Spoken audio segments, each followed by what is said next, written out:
সেই 2008-এর বাংলাদেশ আর 2024-এর বাংলাদেশ তো এক না।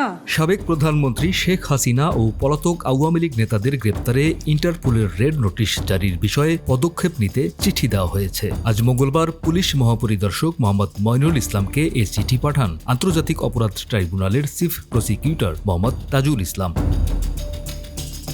এর আগে আইন উপদেষ্টা ডক্টর আসিফ নজরুল অভিযোগ করে বলেন, দেশের মর্যাদা ক্ষুণ্ণ করতে আন্তর্জাতিক অপরাধ আদালতে সরকারের বিরুদ্ধে ভিত্তিহীন অভিযোগ দাখিল করেছে আওয়ামী লীগ, যা সরকার আমলে নিচ্ছে না।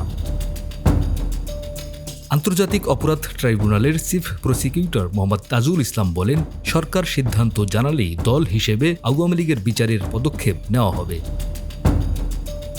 প্রসঙ্গত, গত 17 অক্টোবর জুলাই আগস্টে সংঘটিত গণহত্যা ও মানবতা বিরোধী অপরাধের অভিযোগের পৃথক মামলায় 46 জনের বিরুদ্ধে গ্রেপ্তারি পরোয়ানা জারি করেন আন্তর্জাতিক অপরাধ ট্রাইব্যুনাল। এর মধ্যে শেখ হাসিনা, ওবায়দুল কাদের, শেখ রেহানা, মোহাম্মদ আরাফাত, আসাদুজ্জামান খান কামাল, আনিসুল হক, দীপুমণি, আকম মোজাম্মেল হক, সজীব অজিত জয়, জুনাইদ আহমেদ পলক, শেখ সেলিম, ব্যারিস্টার ফজলে নূর তাপস, শেখ ফজলে শামস পরশ, সাবেক আইজিপি আব্দুল্লাহ আল মামুন, ডিবির সাবেক প্রধান হারুনুর রশিদ, পুলিশের সাবেক কর্মকর্তা বিপ্লব কুমার সরকার, প্রলয় কুমার জোয়ারদার, সাবেক ডিএপি কমিশনার হাবিবুর রহমান, সাবেক র্যাব ডিজি হারুনুর রশিদ, সাবেক সেনা কর্মকর্তা জিয়াউল আহসান, শেখ হাসিনার সাবেক উপদেষ্টা তারিক আহমেদ সিদ্দিকী, বিচারপতি শামসুদ্দিন চৌধুরী মানিক, ডক্টর জাফর ইকবাল, সাবেক পুলিশ কর্মকর্তা মনিরুল ইসলাম অন্যতম।